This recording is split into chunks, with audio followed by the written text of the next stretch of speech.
En una pequeña ciudad llamada Gate-Hefer, que se encontraba en el territorio de la tribu de Zabulón, vivía un hombre llamado Jonás. Como nos presenta el texto sagrado, la palabra del Señor vino a Jonás, hijo de Amitai. Jonás 1:1. No era un hombre cualquiera. Era un profeta respetado en Israel durante el reinado del rey Jeroboam II.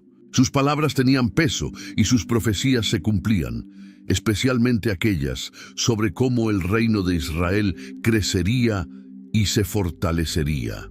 Como profeta, Jonás llevaba una vida cómoda.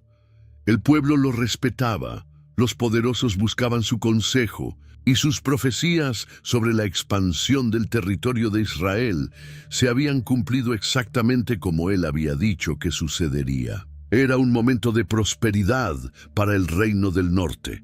El rey Jeroboam II había logrado que Israel creciera y se volviera más rico. La gente vivía bien, con abundancia de comida y una sensación de seguridad.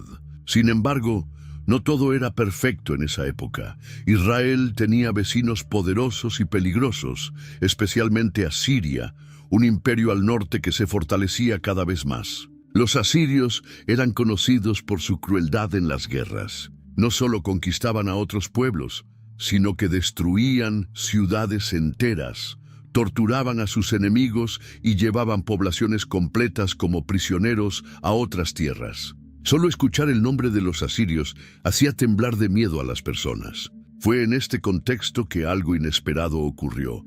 Un día, Dios habló con Jonás y le dio una orden que cambiaría su vida para siempre. Levántate y ve a la gran ciudad de Nínive y proclama contra ella, porque su maldad ha subido hasta mí. Jonás 1:2. No era una petición amable ni una sugerencia, era una orden directa y clara del propio Dios. Jonás no podía creer lo que estaba oyendo. Nínive, la capital del imperio asirio, el centro de toda la maldad y violencia contra su pueblo, ¿cómo podía él, un profeta de Israel, ir hasta allí? Y más sorprendente aún, ¿por qué Dios quería dar una oportunidad de arrepentimiento a aquel pueblo tan cruel? El corazón de Jonás se llenó de conflictos. Por un lado, era un profeta del Señor, acostumbrado a obedecer y transmitir los mensajes divinos. Por otro lado, la idea de ofrecer misericordia a los asirios le parecía completamente incorrecta. En su mente, ellos no merecían una oportunidad de arrepentimiento. Merecían ser castigados por toda la maldad que habían cometido. La orden divina sacudió profundamente las convicciones de Jonás. Como profeta, él creía que Dios era especialmente el Dios de Israel, quien protegía y bendecía a su pueblo escogido. La idea de que este mismo Dios pudiera preocuparse por la salvación de los asirios era demasiado difícil de aceptar. Entonces, Jonás tomó una decisión que nadie esperaría de un profeta. Decidió huir. El texto nos relata: Jonás se levantó, pero para huir de la presencia del Señor, hacia Tarsis. Descendió a Jope, encontró un barco que iba hacia Tarsis, pagó el pasaje y se embarcó para ir con ellos a Tarsis, huyendo de la presencia del Señor. Jonás 1:3. El viaje a Jope no fue casual. Jope era el principal puerto de la región, desde donde salían barcos hacia varias partes del mundo conocido de la época. Jonás descendió desde las montañas de Gate-Hefer hasta la costa, buscando específicamente un barco que lo llevara a Tarsis, una ciudad que se encontraba en el extremo opuesto del mundo conocido, posiblemente en la actual España. La elección de Tarsis como destino tenía un significado especial. Mientras que Nínive se encontraba al este, hacia donde sale el sol, Tarsis estaba al extremo oeste, donde el sol se pone. Era literalmente la dirección opuesta a donde Dios le ordenaba ir. El profeta no solo se negaba a obedecer, sino que intentaba huir lo más lejos posible de su misión. Jonás sabía que no podía realmente huir de la presencia de Dios, pero aún así lo intentó.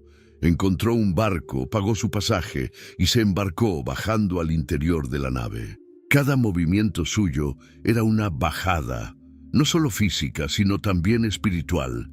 Estaba descendiendo de su posición como profeta, de su responsabilidad, hundiéndose cada vez más en su desobediencia. El simbolismo de esta huida hacia el oeste es muy poderoso.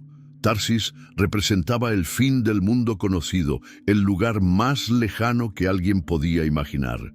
Era como si Jonás estuviera diciendo: prefiero ir hasta el fin del mundo antes que predicar el arrepentimiento en Nínive.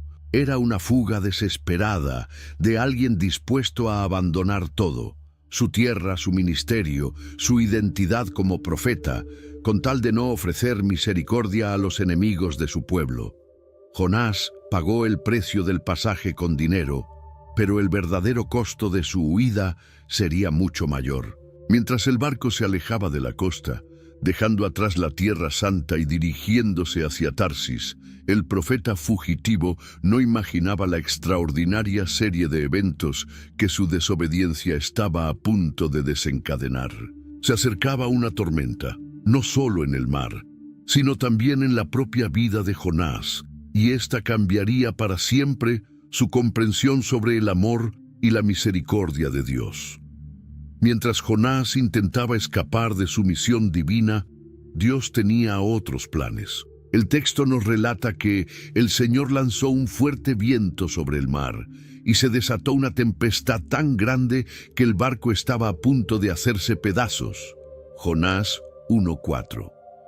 No era una tormenta cualquiera, era una clara manifestación del poder divino, algo tan intenso que incluso los marineros experimentados quedaron aterrados. Los marineros, hombres acostumbrados a los peligros del mar, nunca habían visto algo similar.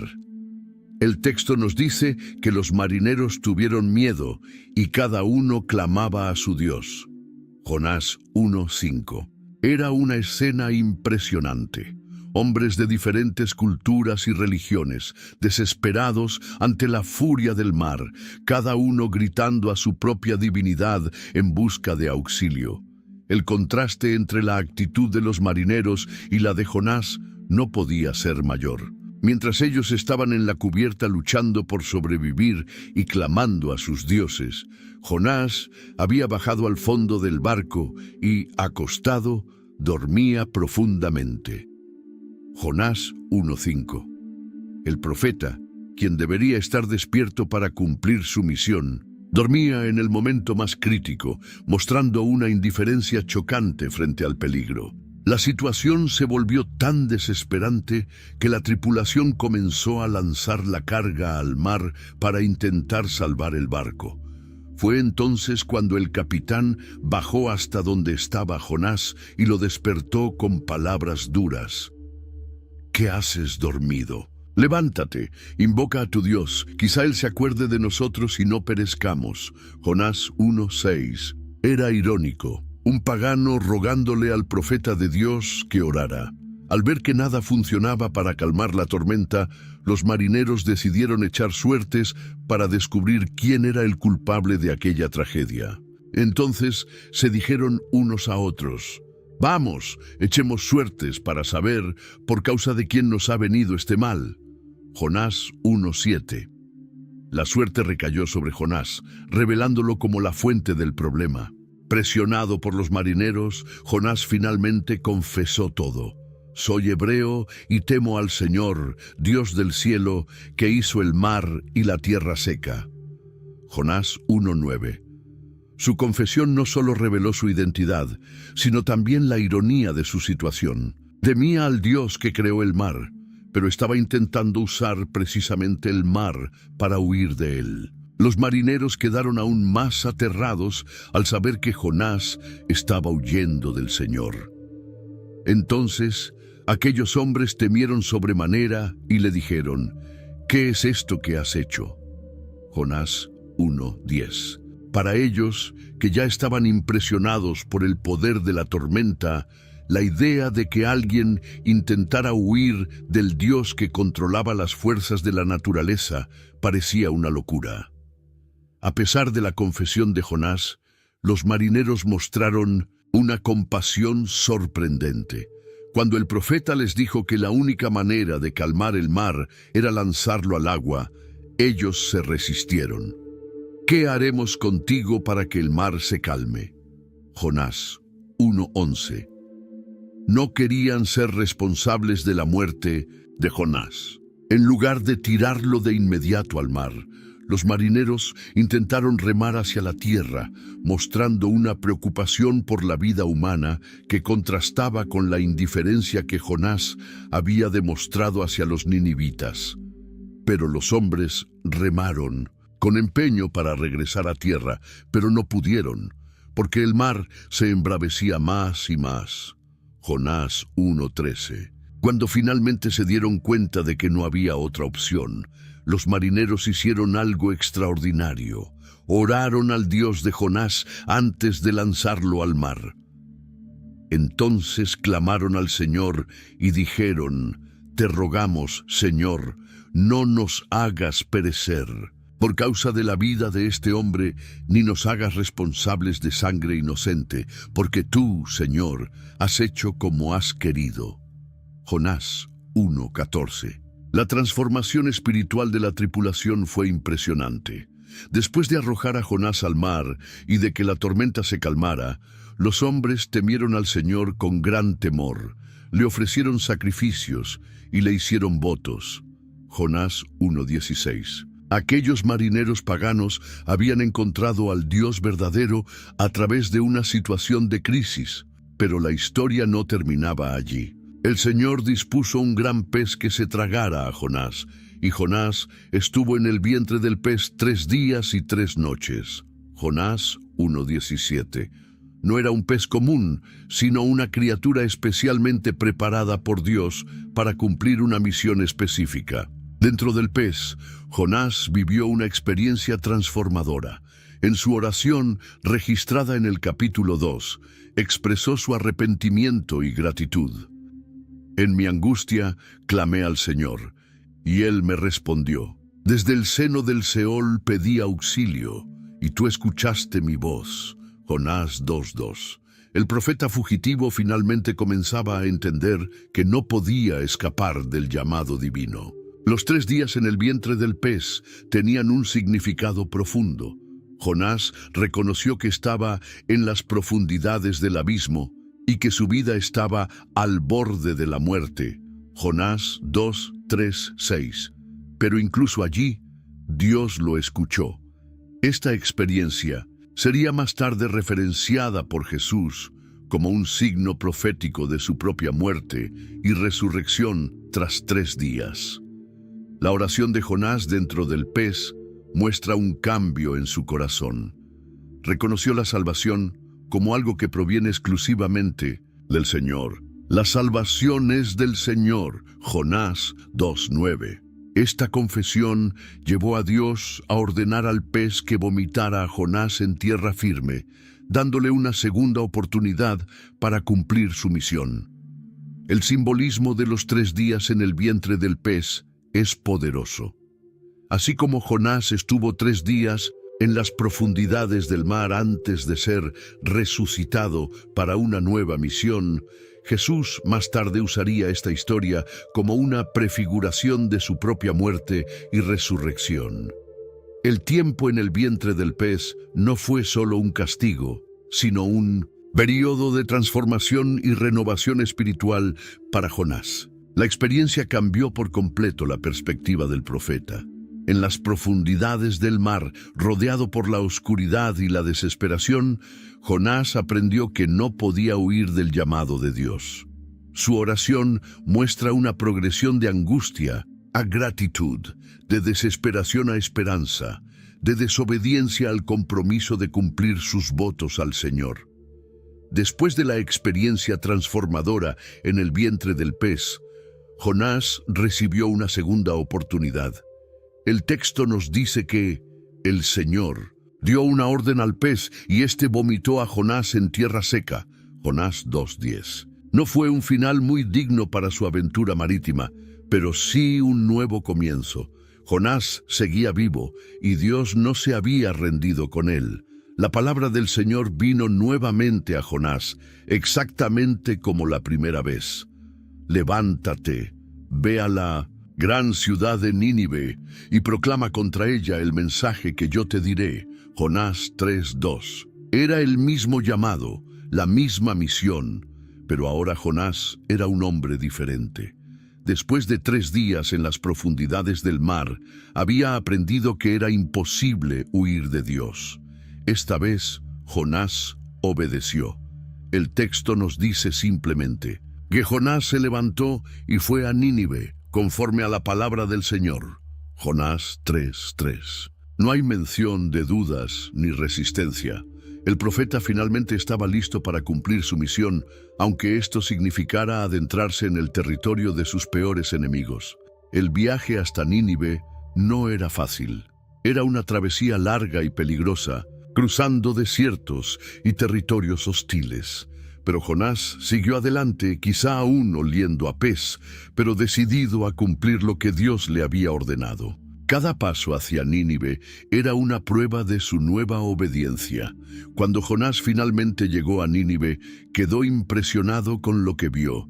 La ciudad era realmente enorme, una ciudad muy grande, de 3 días de camino. Jonás 3:3. Esta descripción no era exagerada. Nínive era una de las ciudades más grandes del mundo antiguo, con enormes palacios, majestuosos templos y murallas imponentes.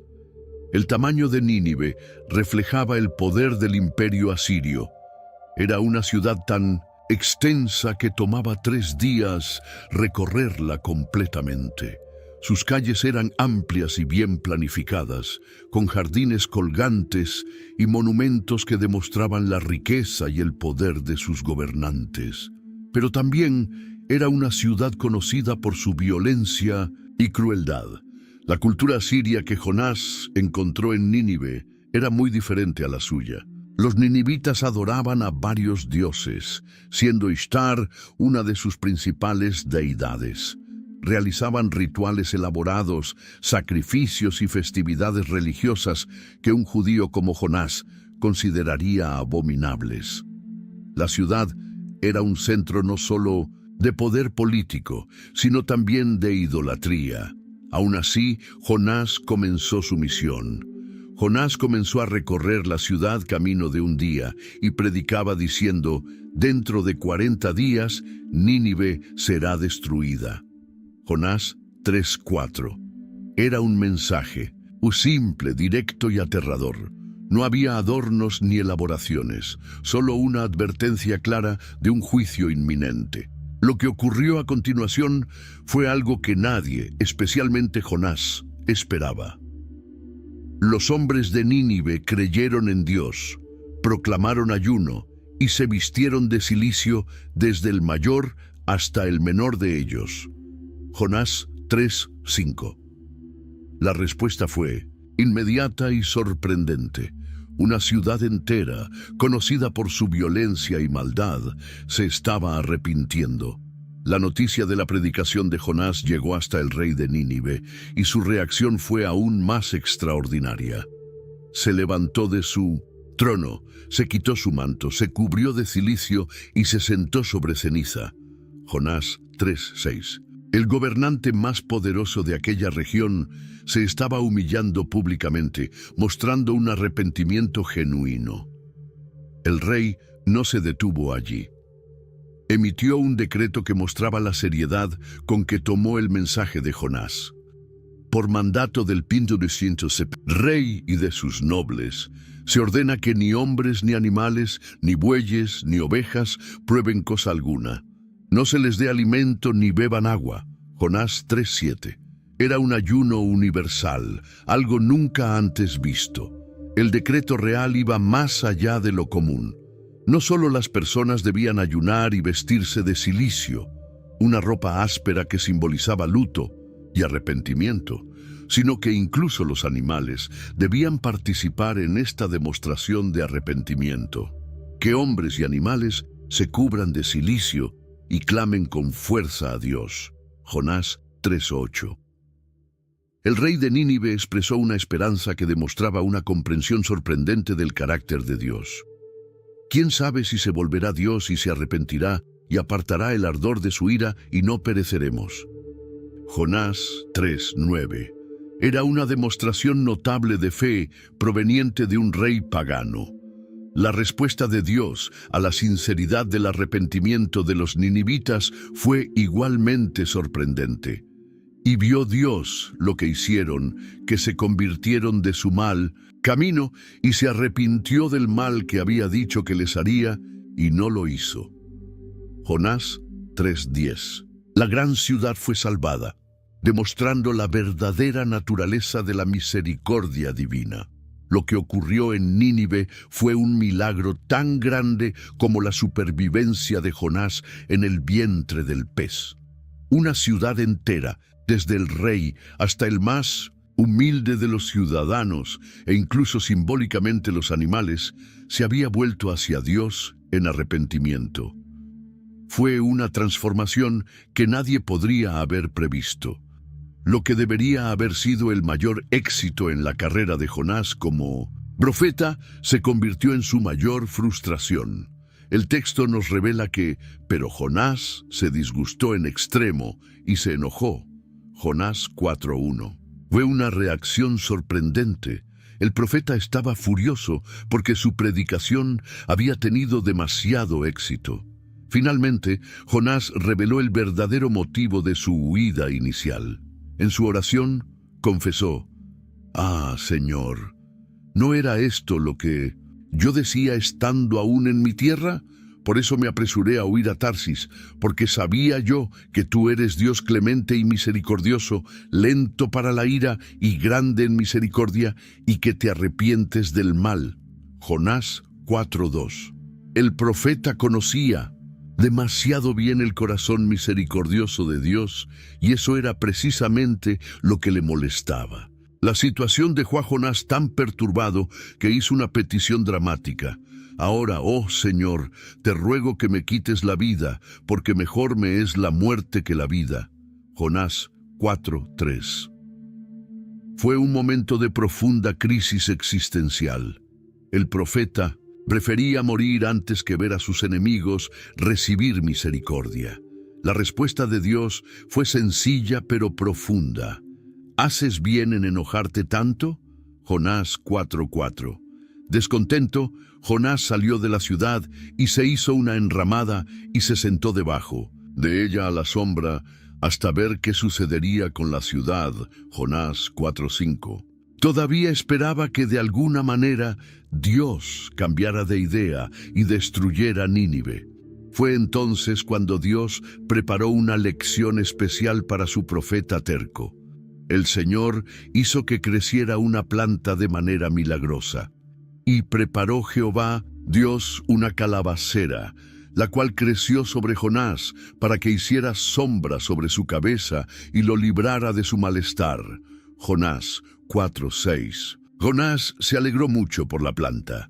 Fue un consuelo inesperado en su momento de amargura, protegiéndolo del sol abrasador. Sin embargo, la alegría de Jonás sería pasajera. Al venir el alba del día siguiente, Dios preparó un gusano, el cual hirió la calabacera y ésta se secó. Jonás 4:7. Como si no fuera suficiente, aconteció que al salir el sol, preparó Dios un recio viento solano, y el sol hirió la cabeza de Jonás, y se desmayaba, deseando la muerte, diciendo: «Mejor sería para mí la muerte que la vida». Jonás 4:8. Era una situación tan incómoda que nuevamente pidió morir. En ese momento, Dios confrontó a Jonás con una lección poderosa. «Tanto te duele la calabacera, en la cual no trabajaste, ni tú la hiciste crecer, que en espacio de una noche nació y en espacio de otra pereció». Jonás 4:10. El contraste era evidente. Jonás estaba más preocupado por una planta que duró un solo día que por toda una ciudad llena de personas. Dios entonces reveló definitivamente su corazón. «Y no tendré yo piedad de Nínive, aquella gran ciudad donde hay más de 120,000 personas que no saben discernir entre su mano derecha y su mano izquierda, y muchos animales. Jonás 4:11. Fue una revelación impresionante del amor universal de Dios, que se preocupa no solo por su pueblo escogido, sino por todas sus criaturas. La mención de las 120,000 personas que no saben discernir entre su mano derecha y su mano izquierda probablemente se refiere a los niños pequeños de la ciudad, simbolizando la inocencia y vulnerabilidad de gran parte de la población. Dios estaba mostrando a Jonás que su compasión se extendía especialmente a los más indefensos. La referencia a los muchos animales no es casual. Si incluso los animales estaban incluidos en la preocupación divina, ¿cómo podía Jonás justificar su falta de compasión hacia los seres humanos, creados a imagen y semejanza de Dios? Era una expansión radical de la comprensión del amor divino. El capítulo final de la historia de Jonás nos deja lecciones atemporales sobre el carácter de Dios y nuestra propia naturaleza humana. En primer lugar, aprendemos sobre el amor universal de Dios, que no conoce fronteras nacionales ni prejuicios culturales. Su misericordia está disponible para todos los que se arrepienten, sean israelitas o asirios. La historia también nos advierte sobre el peligro del nacionalismo religioso. Jonás estaba tan atrapado en la idea de que Dios era exclusivamente el Dios de Israel que no podía aceptar su compasión hacia otros pueblos. Este tipo de mentalidad exclusivista puede cegarnos a las obras de Dios más allá de nuestras propias fronteras culturales y religiosas. El arrepentimiento y el cambio son posibles para cualquier persona o nación, sin importar cuán mala sea su reputación. Los ninivitas, conocidos por su crueldad, demostraron que una transformación radical es posible cuando hay un encuentro genuino con la palabra de Dios. Nadie está fuera del alcance de la gracia divina.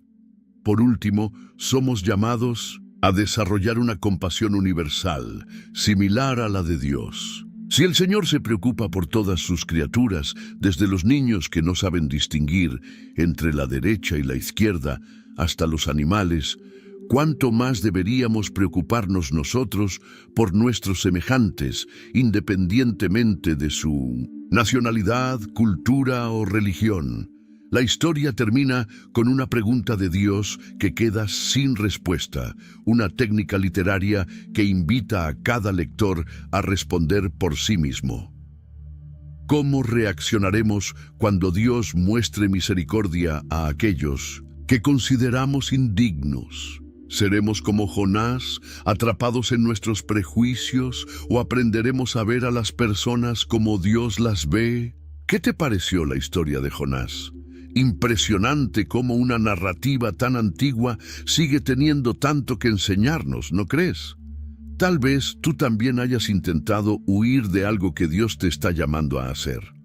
O quizá, en este mismo momento, estás resistiéndote a perdonar a alguien que consideras que no merece perdón. La verdad es que todos tenemos un poco de Jonás dentro de nosotros.